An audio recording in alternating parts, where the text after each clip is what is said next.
Welcome to Negotiating Happiness, the show that helps you find happiness, success, and balance in your work and life. I'm Adriana, your host for this journey into entrepreneurship and personal growth. We're broadcasting live on 107.7 and 105.3 FM in New Orleans as part of the United Public Radio Network. We explore the latest strategies, insights, and stories from successful entrepreneurs and experts. From managing stress to building a thriving business, we've got you covered.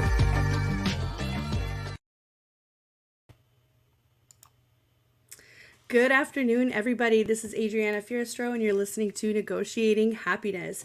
It is January 8th, 2024. Happy New Year. Everybody grab your coffee, grab your lunch, and come and join us. I have Sam here with me from motion.io. Hello, Sam. Hey, Adriana, how you doing today? I'm good, thanks. How are you?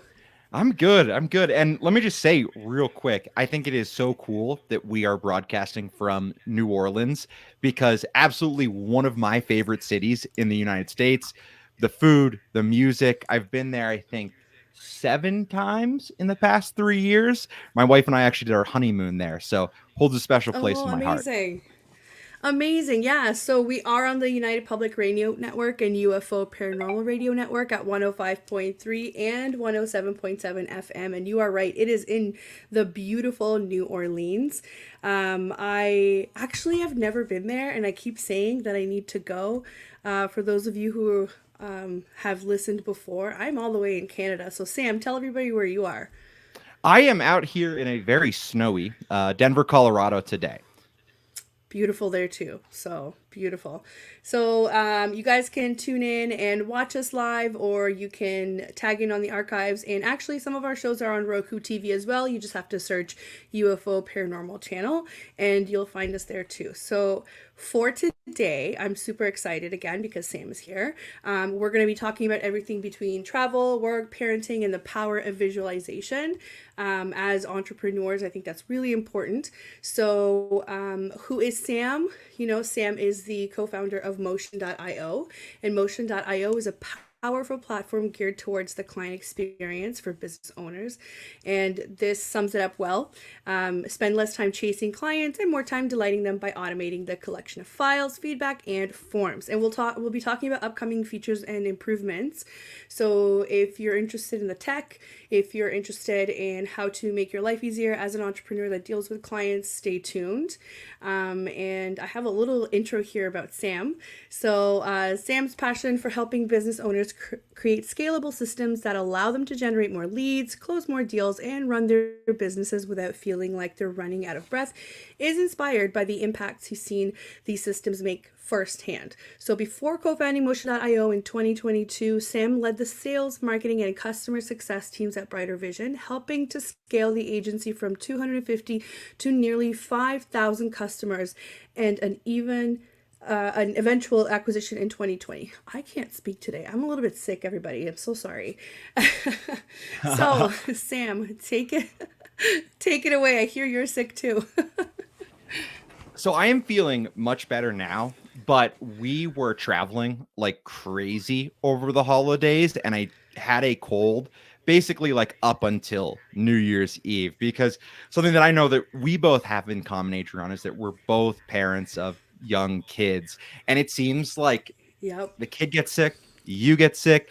It's just this never ending kind of spiral throughout the winter. And you hope for the warm weather because that's what makes it go away. Sometimes it does, sometimes it doesn't, but it's just the reality. Yeah, totally. And there's no way around it. And you end up passing it on to your family members as well because you're going to see them. So it's just kind of a disaster. And everybody that I talk to is super sick right now. And they're talking about that 30-day cough. That's a really like serious respiratory thing going around. So everybody's just hacking on every Zoom meeting that I'm on. And it's just a great time to be alive. But nonetheless, 2024 is here. And I don't know about you, but I started out with planning my, quarter one, quarter two. I haven't really gotten past that, so I'm still working on it. But you mentioned something to me about the power of visualization. So that's what I wanted to talk a little bit about today. And also how that affects you as an entrepreneur, working in motion. And does that apply to even your personal life, right? Like what makes you happy? What are you traveling some more? So that's kind of how I see our chat going today. What do you think? I love it. I love it. And one thing I wanted to start with too is that because we are at the start of the year here, 2024, is talking just a little bit about goals because I think that this plays into it and that process of like planning because I feel like entrepreneurs, so many of us in this time of year, especially these first like 1 to 2 weeks of the new year, it, there's so much focus on this planning. And it's really a decision of like how far out you want to plan. And I heard you talking about how you made it through Q1, thought about some things in Q2. And that's often the way that I did it. And I have done it up until this point. What I decided I wanted to do for this January is something a little bit different. And I said, let me only plan out basically 1 month. We have some larger goals and things that we know we want to do, some numbers that we want to hit throughout the year. But I said that I came to this point where I was looking at the way that I'd done it previously, where I do plan out like an entire quarter or 2 quarters all at once. And what Yeah. I saw looking back on the year is that there were smaller things that I knew I wanted to do that got missed because it didn't feel like they should be things that should be included in this larger roadmap for what I'm doing Right. at work. But Right. so I said basically for this quarter, I'm going to plan out like 1 month at a time at the beginning of the month and be super detailed and specific and saying like, hey, this is all the stuff that I have time for. If we add something to this month, I got to remove something else from it. Right. So that kind of goes into capacity planning, right? And a lot of people like me, we just want to do everything. Oh And yeah. sometimes I don't think like that. I don't think that, hey, if I want to do this, I have to take something else out. And it's detrimental to this whole balance because then you just end up overworked, burnt out, and by the end of the year you would have wished you would have done a better job planning. So I think that's why it would be awesome to kind of dissect and see, because obviously by now you've been in business for a couple of years. I've been in business for a couple of years. I think we've learned a thing or two now about how not to, overload our schedule. So how do you stop yourself from, burning out, or how do you even start with realistic goals? I think for me that it is so much about planning out everything that you want to do and then finding processes that allow you to force that conversation of like, hey, if we're going to add this, something's got to go. Something else from this list has to go. So Right. which one is more important? Right. And that's why I really like this, at least for now, this new approach that I'm trying of planning out a month in a super detailed, granular way. Because Mhm. if you have sort of these big high level initiatives and you're not documenting all of the individual smaller things that go into that, it's so easy to lose track of those things and wind up working until 2, 3, 4 in the morning because you've committed to, you know, X, Y, and Z on one hand and then A, B, and C on the other. Right. Right. So how do we visualize that? How do we make this possible then? What's your process? For me, I started with, this is going to sound really cheesy, but I've talked to many entrepreneurs and they've confirmed this works for them too. I literally just go on Canva and I make myself a visual board and I make that my background for the rest of the year. And if things need to change, I will change them. But staring at it every day and reminding myself what the big picture goals are really does help with planning. So what's your method?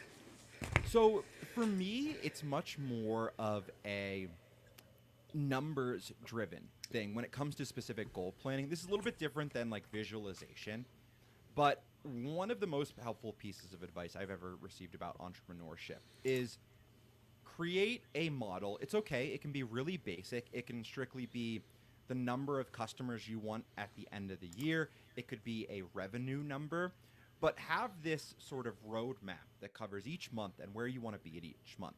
And from there, you can easily work backwards in a specific month to say, here's how we're going to acquire this many customers in this month. Here's how we are going to start building this new area of our business to launch this new offering by the end Right. of the year. But having that high level goal and then working backwards from it, I think is something super valuable. And for a numbers person like me, I like to tie those things to numbers, but there's also ways that you can do that visually. And I love the idea that you have and how you structure kind of your goal planning for the year by really just a board with the things that you want to accomplish, what you want to do. I love that. Right. Yeah, I mean, we take it month by month too, and one of the mistakes that I make all the time is I look at how much time I have in my scheduler available, and I'm like, yeah, that looks about right. But I never put in to limit the amount of appointments. So I'm always in meetings, and then I'm struggling because I really want to work on the business, but I still have to work in the business to get the client work done, or at least, work on systems and how to delegate to any subcontractors that I work with, or how to create. You have to create these systems in the first place, because I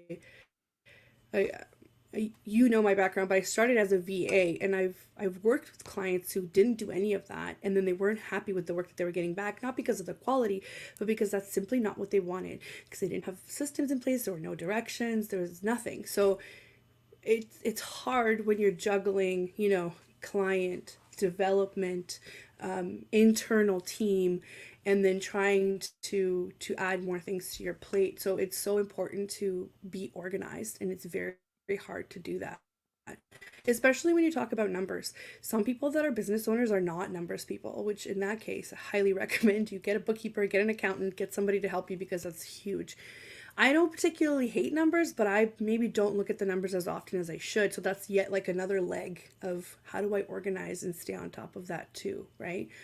So I think this kind of flows really nicely into what you've created. So why don't you tell me a little bit about how did you guys come up with the idea of motion? Yeah, that's a great question. So I started my career as very different from what I do now. In school, I studied advertising, marketing at the University of Colorado Boulder. And then along the way, I picked up a skill set for graphic design, building WordPress websites, know Yeah. some, decent coding, HTML, CSS, a little bit of Java, a little bit of PHP. And then after school, I applied to a bunch of advertising agencies, didn't get a job at any of them, and then said, well, I have this skill set for building websites. Let me just try that. Let me, build some websites for family and friends on the side. And I had this little kind of freelance design agency I was working on. When I finally decided that, hey, it's time, I'm ready to go, like, get a real job. This doesn't feel like it's giving me the experience that I need. Scoured the internet and found a little company at the time called Brighter Vision, who was building websites for a very specific niche in the mental health industry. So psychiatrists, family and marriage counselors, and really just kind of ran the gamut of mental health professionals. When I joined, that business had two other people aside from the CEO working in it, had about those 250 customers, Yeah. and I then had the opportunity to take on different roles within the business. So I started with this client facing work, working really in the business, and Yeah. evolved over time. And I love the way that you say this, to working on the business. Ended up leading teams for marketing, customer success, sales, and kind of being like person number two at that business. After that ended, we my former boss, Perry, who's now my co founder, we were talking and looped in another friend who had a similar style of business, who's now our third co founder, Zach. And we were kind of just for a couple months, like going back and forth, exchanging emails, texts, going out to lunch sometimes, and saying, hey, we all know that we want to start another business, and we know we want it to be a software company, because we know that there were things that there are tools that could have helped us across Yeah. all three of our journeys. What were the big problems? that we have. So the first thing that we stumbled on was project management was so hard. And specifically that interaction between there's one way that you manage your projects internally. There's another way that you communicate those projects to clients, that you communicate the project status, what clients need to do for you, how they view deliverables, and things like that. Yep.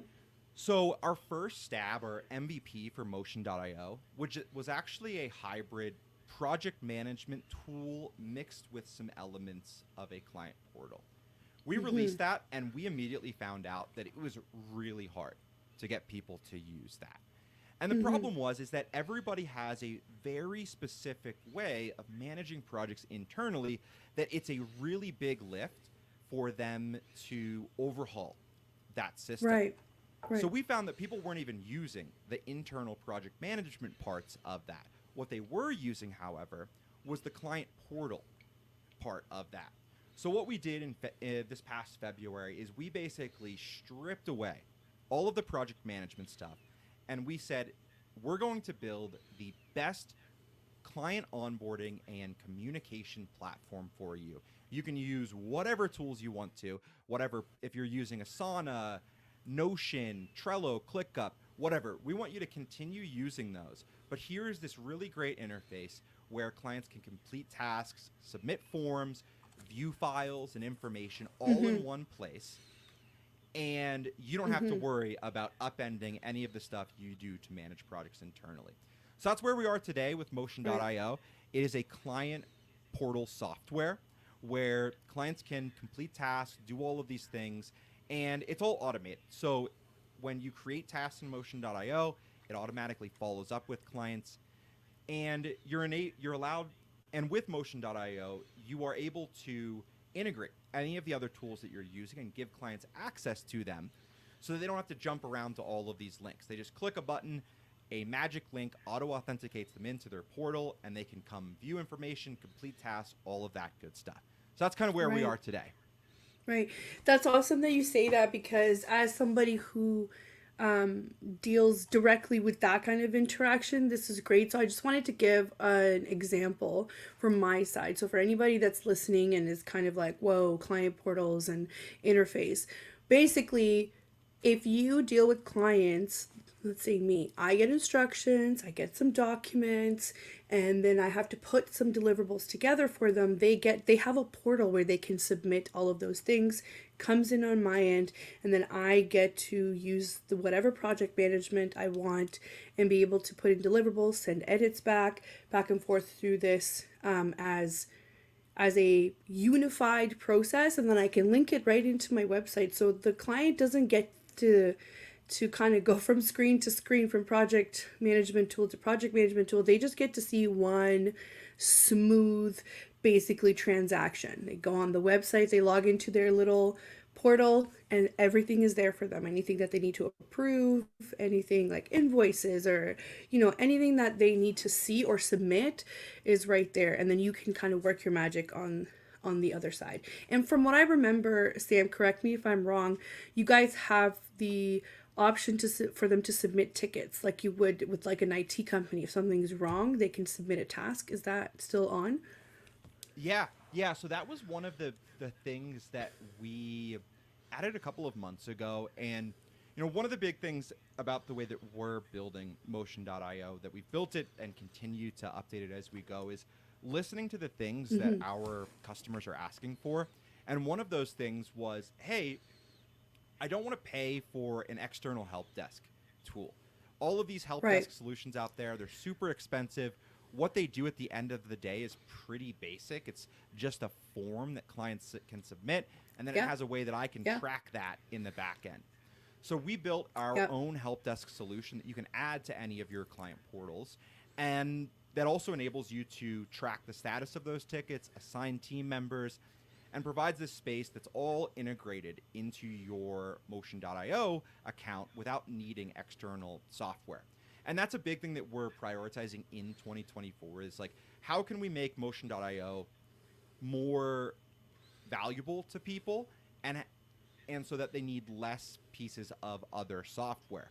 We're still going to give you that ability to integrate with anything you want if you think that there's which a better is huge. option.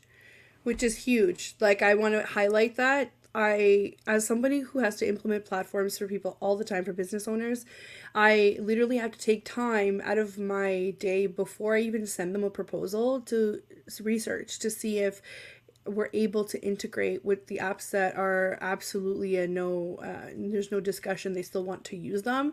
And it's my job basically to say yes, we can automate this process, or we can connect it to make things easier for you to cut down on like double data entry or whatever else. So this is huge that Motion can integrate. I'm assuming it's a two-way API integration, right, into, or is it one way? Correct me if I'm wrong. So right now, I would call it 1.5. Oh, okay, all We right. are working on native integrations that will allow basically, like, if something happens on this piece of software, uh, do this other thing in motion.io. And that's part of the reason why we have our Zapier integration. But Yeah. as we move forward, we are working on ways that, we can eliminate Zapier from that Yes. process. But it's the Yes. classic software problem of, you're juggling three balls at one time. It's a You got to lot. drop one at some point, or you're never It's going to learn how to juggle. but I have to say that even that is so much more than some of the other platforms that I've had to work with. Like, this is great. This is great that it can even integrate easily with Zapier. So if you guys are eventually going to be able to replace that, that is huge. And looking from like a small business owner perspective, that's yet another subscription I can eliminate from my costs every month. So that's why I like this. I like how responsive you guys are with your customer feedback, and I like that it is like, it's similar but it's different, right? And as you were talking, just going back to the help desk thing, as you were talking, my brain just kind of went to like 100 miles an hour, and I was like, oh, I wonder if I could use that as a request for a new project for current clients, right? Because it'll be attached to their client portal. So my brain's like, how can I automate that and use it as something else that I need? You know what I mean? So that's so funny that you guys just keep adding and adding to it. I love it. I completely Absolutely love possible, by it. the way, to do that in motion.io right Yeah, now. Collect a great. submission from a form, automatically create a Yeah, new project from a template.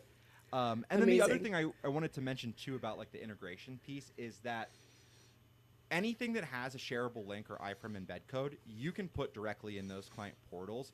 And that was something that Amazing. was really important for us because one of the things that I love so much about what I do in this job is that I literally get to build and help build the software that I wanted. And that's one of the things that I was always amazed, like, just wasn't a possibility of like, hey, I want this client portal tool. I want to embed like an external calendar in it. I want to embed tutorial Amazing. videos, things like that. And I just could never do that. And with this, that was one of the things that was a real game changer for us was like, let's let people add anything that they want to their client portals. Let's not tell them what to use. We'll provide Yeah. options to do that. But if they have something else they think works better, great.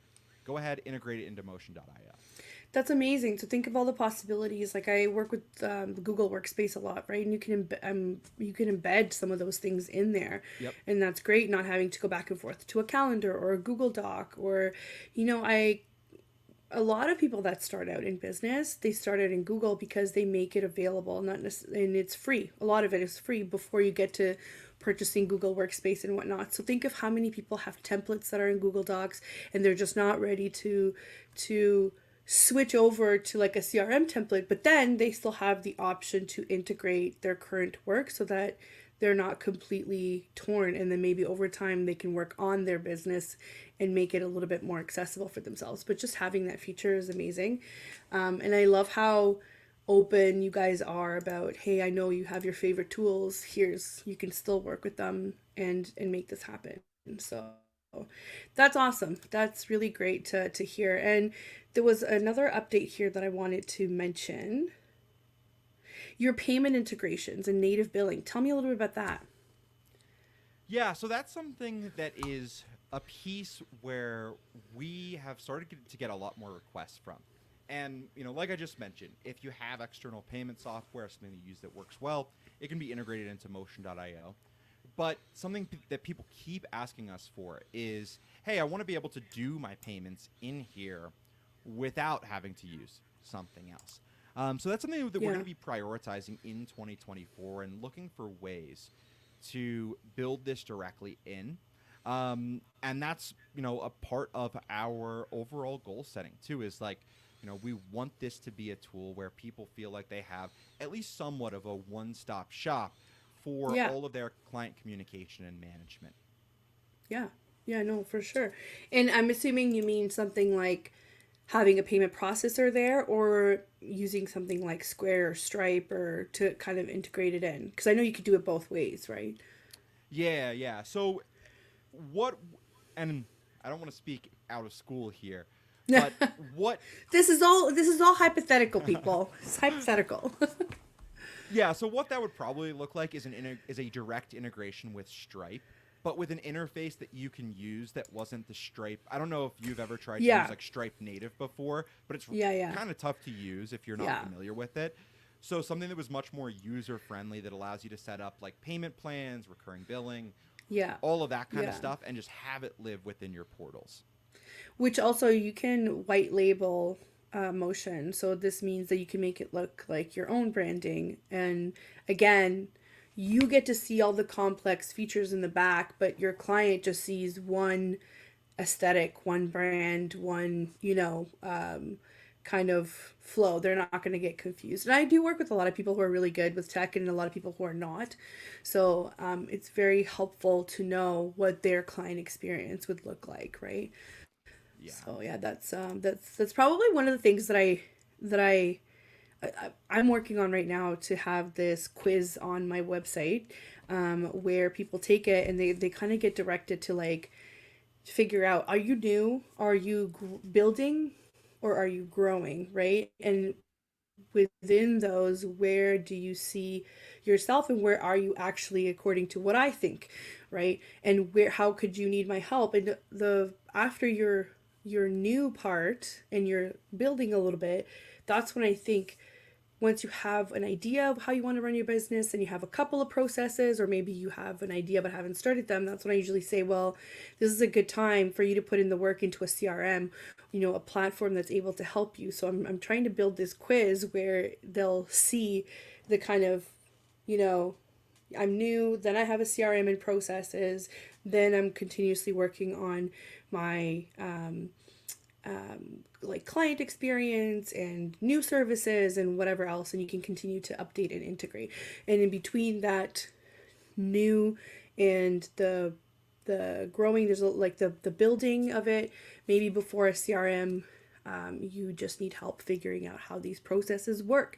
And with that in mind, that's when you realize that if you don't have a platform, you're going to be doing the work twice. You're going to be trying to figure it out with 10 platforms and then figuring out that, hey, a lot of these like overlap. So this is really great that Motion is one of those that could probably cover 5 of those platforms, right?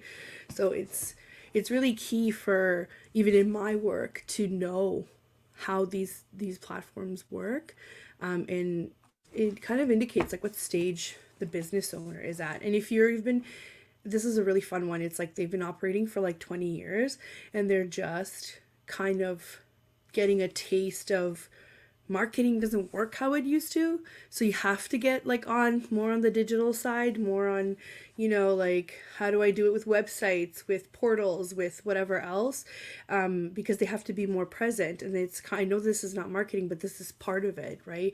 You're advertising your services online and then people start clicking on links, and the easier you make it for them to get to where you need to, the easier it is. And I guess with the platform like Motion too, they can handle the leads coming in, right? You can have workflows, you're going to have to take them through before you even go to the client experience. But a lot of people don't really think about that.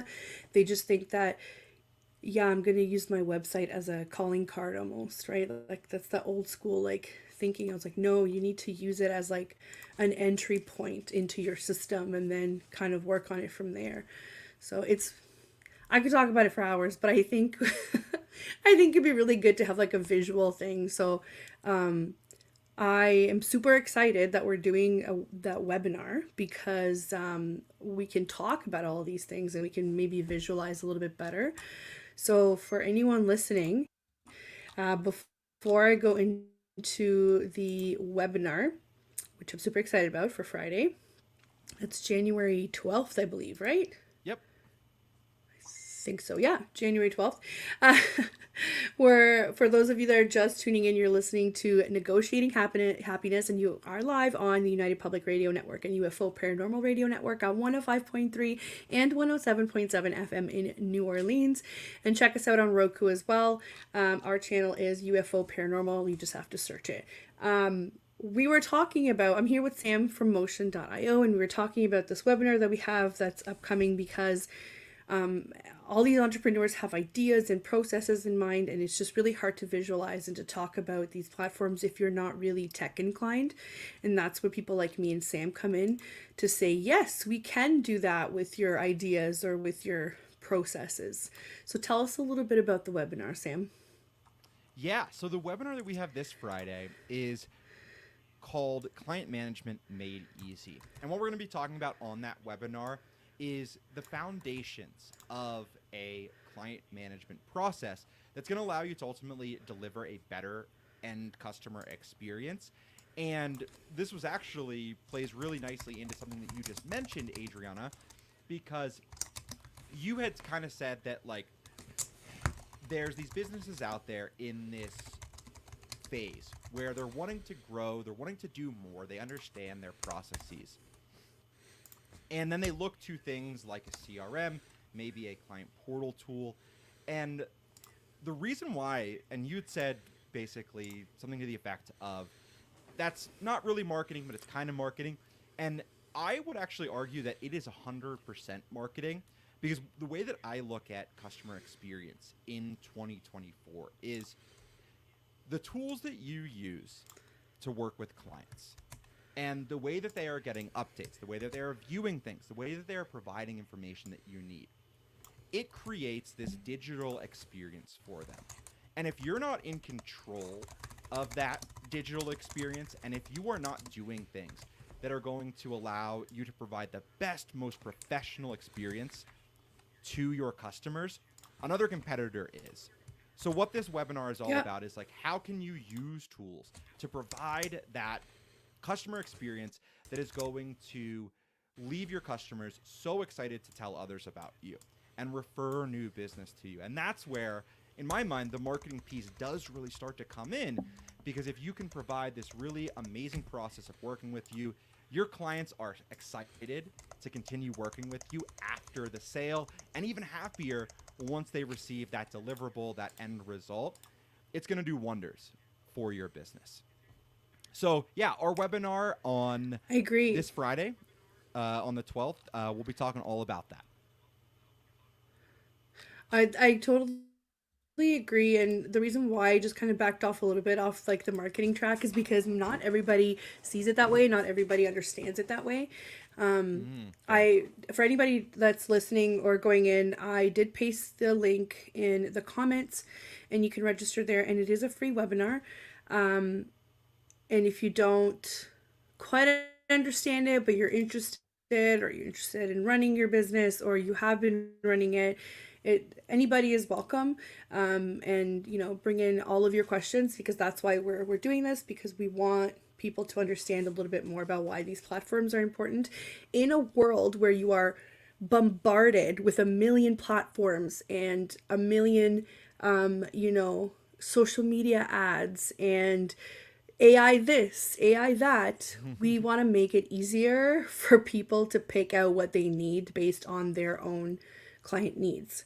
So this Friday, we will definitely be talking about that.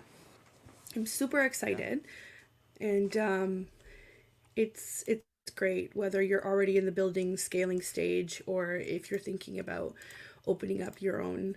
I'm really glad that I also started my journey that way, where I pretty early on I hopped onto a CRM, because I thought that it doesn't, you don't have to have like an influx of clients. What you have to do is you have to develop your process to make your life easier. So at this point, the question that I love asking is, like, if you go away for a week, is your business going to survive without you? right? And if the answer is no, that means you don't have enough systems in place to support it. So you're actually working for the business instead of making the business work for you. It doesn't matter how small you are, it doesn't matter how big you are. Can you walk away from it? Will it still run? Right? Yeah. And maybe it's not at that stage and that's okay. This is why you're educating yourself, right? And I think that actually plays into the topic of our discussion today, which is this power of visualization. Yeah. And that's a great example right there. If you close your eyes, can you envision how your business runs without you? If you can't at the moment, probably time to sit down and say, okay, let's map this out. Let's see who things get delegated to, what things, can maybe wait until I return, until I step back in. I think that that's a really great example of that. Another thing on these lines of power, along these lines of the power of visualization that I wanted to touch on was, you'd mentioned earlier that there's some people who come to you in the building stage and others in the growing stage. I think one thing that's important to note, like just about me and the way that I approach things, is I'm not saying, and it's my opinion, that you don't need all of the tools from day one that you decide to start your business. It's Right. okay to do things manually. Mm-hmm. And it's okay. What we say all the time within our team at Motion.io is at the beginning, it's okay to do things that don't scale. It's fine. There probably is a better, a faster way to do this. But if you don't understand the manual inputs and the manual effort, you're never going to be able to build a system that leverages the power of technology to do those same things in the best possible way. So I think that that's another good insight if you are somebody who's in that building stage and either you're just getting started or you're trying to build your business up to this next level, is Yeah. visualize the things that you may be able to automate, the things that you may be able to delegate. Visualize those things right now, maybe make a note of them, and then circle back to them when the time is right. That's so funny that you mentioned that. We did an exercise on our first of all, I'm learning so much from other entrepreneurs and coaches, and I'm in this mastermind, so I'm giving everybody their credit.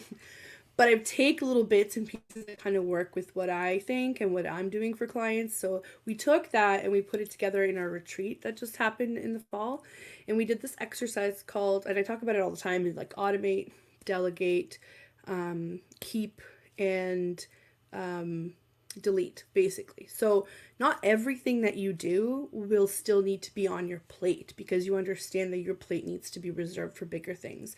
This is past that stage. You're completely right. If you want to do things manually, you need to understand where the work comes from and how to put the work in. But when you're in the next stage, right, we do those things of how much can we automate? And a lot of the times the answer is a lot more than you think. Because I was in that spot too, because I gave people such custom services that in my head I was like, there's no way I can automate this and make it into a process that works for me. And I was wrong. I was 100% wrong because I was just so focused in on what I was doing that I wasn't really thinking big picture. So that starting off with that exercise for development makes a huge difference, and having somebody else comment on those tasks to be like, actually I've done it this way and have been able to automate it. And then you see that like your list that you're keeping, right, the keep column keeps shrinking, and that's what you want to get to that point where you can walk away and it'll still run without you. Like, yeah, there'll be a couple of things, like very operations type, like finances and stuff, that maybe you're the only one that has access or whatever, then you can do that. But it's such a great little, game or exercise to do, to realize that the goal is not to have a whole list of things that to make you feel like, hey, I'm accomplishing this every day. It's like, hey, I'm accomplishing that with my resources and I can do more of my business in the following ways, right? So that's really good to do. And I love that note about hearing what other people have to say and the ways that they say that you can automate something or delegate something, because there's just so much that you can learn by having a outside perspective. I mean, I have literally an example of this last week. So we do this report for kind of our internal use that says, hey, here's where people are finding us. Here's how they're signing up for a trial every month. And it's helpful for us of like breaking down the effectiveness of our various marketing channels and initiatives. And I had been in our CRM going and looking manually at, the different sources for these, new users, and then manually inputting them into the spreadsheet. And and this was actually, I think, one of the great benefits of being in office. My co-founder looked over my shoulder and he said, hey, by the way, I have a way that can automate this. Now that you understand like the manual way to do this, here's what I do for this own report that I do each month. And you can just do an export from our CRM, upload it to a Google Drive sheet. It'll autofill all of this information. It takes 3 minutes. You don't have to do anything manually. And I was like, I would have never thought about doing that. That's literally my job. Like, you're describing my job. I love it. I go in there and I dissect things, and I literally watch people work and then make notes to be like, we can improve this by doing this by doing, and having that exposure to other businesses. It's not like we're talking about trade secrets here. We're talking about operations and how we're doing things. It's so beneficial to have those conversations or to have that exposure to be like, wait a minute, how did you take that and, got it for a fraction of the cost, and you got to save like 10 hours a month? Like, that's wild, right? And that's exactly what my job is, to go in there and just like pick things out, to be like, okay, I can do this, I can do that. I do that a lot actually with day reservations, where people book me for the day, and then we just go through and find, and I leave them with like a map of things that, hey, this is what you wanted to work on. Here's what I've noticed, my recommendations, and how, if we have time, we usually do some of them to say, okay, let's automate this and that. And that's what I love about this environment, is we get to improve things that were already great, things that you didn't think that you could do more with, right? And we don't gatekeep around here. I love saying that, and it is true. I talk to a lot of people that do exactly what I do, and I feel is like this like entrepreneurship, like friendship, because there's enough to go around. Do you know what I mean? And it's really great to see kind of what we learn from each other, because it ends up benefiting, your business, my business, somebody else's business. So it's really great to have that kind of feedback. And in the retreat was really good for that, because we were kind of like, me and Jen were doing it. She's a business coach. We would just kind of had these nerves going on about, we're putting all of these strangers together in person after a period of time where nobody was seeing each other. They were only seeing each other on Zoom. How is this going to go? It was amazing. All of these business owners came together. They shared, I loved seeing their aha moments, where we're sitting around a boardroom table and they're going, oh, I never thought about doing it that way, right? And we talked about everything. We talked about staff, about tech, about like platforms, and down to even, how they take their notes, or how they, manage their own like internal project management. It was great. It was amazing. That sounds awesome. How many people did you have for that? Oh, we had a really small one because we weren't sure. So there was, I think, 7 or 8 of us. And we did 2 nights at a resort in Northern Ontario. So the weather was so nice. We got to lounge by the pool. We had bonfires every night. And in between, we had these workshops where we just learned from each other, right? And then all of our meals, we were at the same table. So we had a couple drinks, had food. It was great. It was amazing. That's how I want to live. That sounds so fun. I mean, that was something that because I had exchanged an email with you actually about like conferences that you thought were really great for like either OBMs or system strategists, kind of people in this space of what we're talking about now. And you're like, there aren't really a ton that I know of, if any, aside from the one that you've done. And so I actually wrote it up on the whiteboard in our office, 2025, host a conference or a retreat for all of the great folks in our industry. I want to come. I will come. It would be awesome. You know what? I think that OBM idea is still very new. A lot of people are like, what's an online business manager, right? They don't really know. And I mean, I just learned about it when I spoke with you the first time. Right. And to be fair, everybody makes it their own. So not everybody focuses on operations like I do. Sometimes they focus on the specific industry work that Mm-hmm. that client is in. I know there are OBMs that do just podcasting, right? They help their clients with anything to do with podcasting, whereas I'm more operations and how to make everything run smoothly and how to free up time so that you can work on development. So I'm more like kind of in the background. So it's hard for people to kind of clue in. There's a ton of business owners who are like, I didn't even know that existed, and sometimes they still contact me under the idea of an assistant, even though that's not really what it is, right?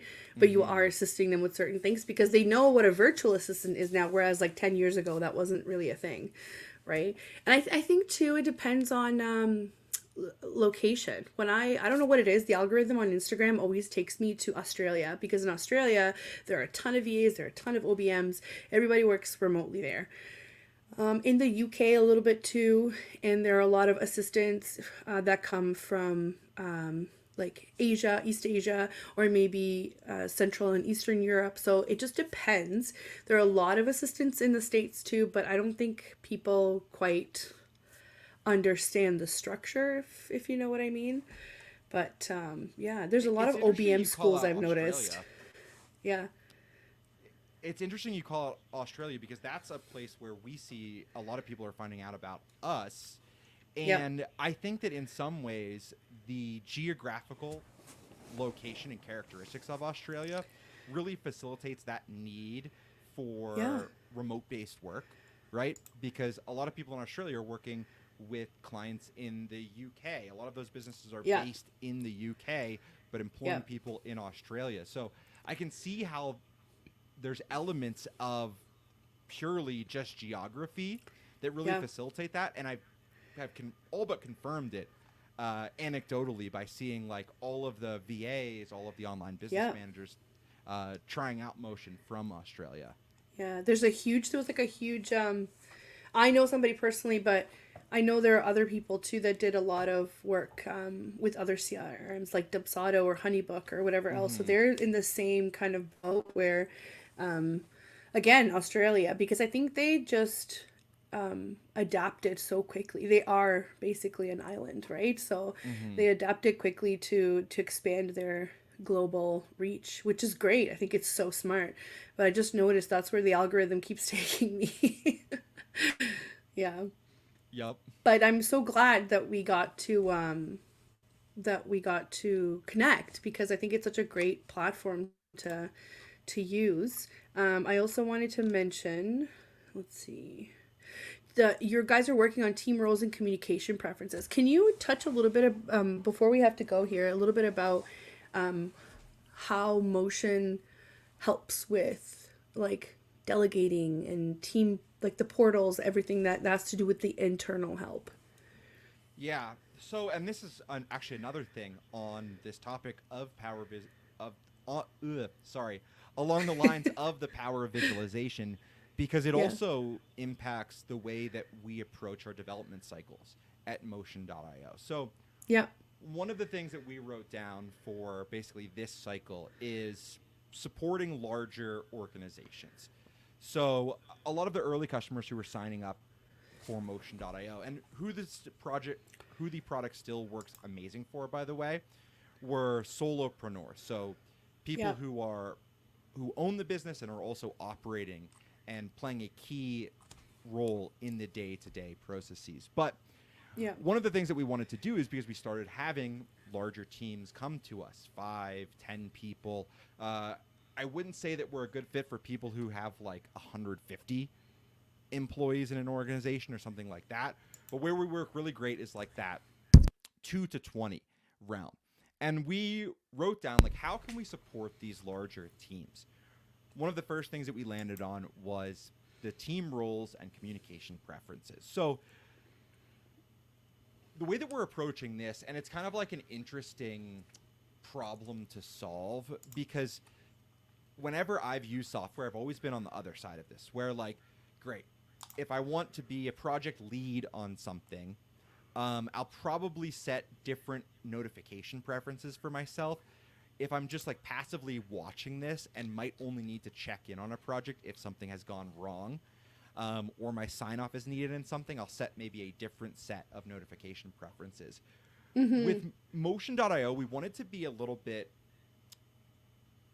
the only word I can think of for this is smarter, Mm-hmm. and think about like the way that people are interacting with projects and how most people want to receive those notifications. So right now, there's just two roles in Motion.io.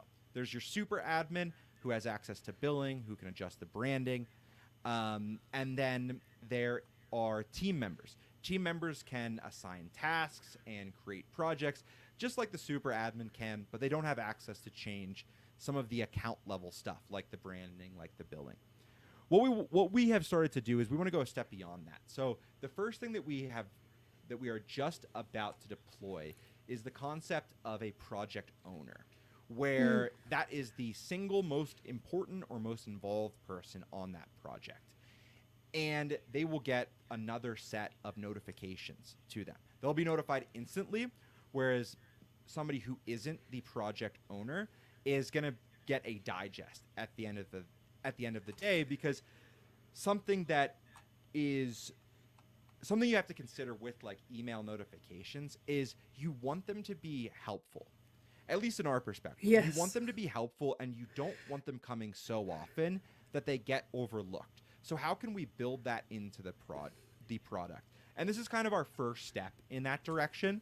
We will over time be adding more granular controls, but what we want to stay away from is like just allowing everybody to customize everything at all at once. We want to first understand the different roles, so it's easier for a new user to immediately jump in and start using Motion.io while simultaneously allowing for that more granular control for what we call power users, or people who are using the project a ton and really experienced with it. So basically, somebody like me who would assign a specific project to a contractor, subcontractor, staff, whatever, then they would kind of get the most important notifications because they're the ones that are working on it. And it's, how to say this, like my inboxes are crazy. The amount of notifications that I get are You and me both. wild. So I always have to tone it down. So that's really helpful so that you can, if I'm not the project owner and I know somebody else is working on it, I don't need all the notifications. They do, right? Mm-hmm. I just get Exactly. to do a check-in, or I get to check it out myself on there. So that's really great to hear. Well, we're almost done here. I mean, we could talk about this for hours, Sam. We know this. So I'm sure we'll get to continue on Friday. So everybody that is listening that's interested in learning about client management, check us out on Friday. The link is in the bio, and I completely lost the time. What time is it at, Sam? 11:56. Oh, sorry. Is it Eastern? 11:56 No, Mountain Time. no. 2:56 Sorry. What Eastern time is Time. the no? Oh, What what time time is is? the Oh, webinar at on the Friday? time. Oh, the time of the webinar on Yeah, Friday. That is going to yeah. be at 9 a.m. Mountain Time, which is No 11 time. a.m. Eastern Time. Eastern time. Perfect. Thank you. I just lost it here in my notes, so you can tell that both Sam and I are getting over being sick, and just speaking today is a challenge. Oh yeah, I mean, um, and I don't know about you, but like for me, the holidays just felt like a mad dash of just like my head spinning in a million different directions this year, until Draining. from basically 2 days before Christmas until, I mean, even still this week, I feel like I'm getting caught up. Yeah. Yeah, draining, like completely Yeah. draining. And I didn't even really take any time off this year in December. I worked right through except for like Christmas Day, Boxing Day, and the day after, and then I think I took New Year's Eve off. But then I'm also like moving, in the process of moving from like an old house, so it's it just never ends. It just never ends, honestly. So I'm glad that we made this happen though, and I'm excited for the webinar on Friday, and I'm excited to see all the new features of motion, and I'm glad that we touched on like the power of visualization and just kind of putting things into motion that way. There's a word play there. But thank you again so much for coming. And everybody that needs to check out Motion, go to motion.io. I'm pretty sure you can get a period for a trial if you guys wanted to check it out. And we are on social media if you guys have questions on how to use it or how you'd be able to customize it. I'm sure that we can all answer that for you. Yep. And I think that's it. Thanks again. Thank you all for tuning to the show. Thank you for everyone in the chat room, and a big thank you to the United Public Radio Network and UFO Paranormal Radio Network. And stay tuned. Next week we'll have another guest as well. And if you guys have questions and you're listening to the archives, if you find us on social media, we'll be able to answer them for you. Have a wonderful, wonderful day, and we'll see everybody later. Thanks so much for having me.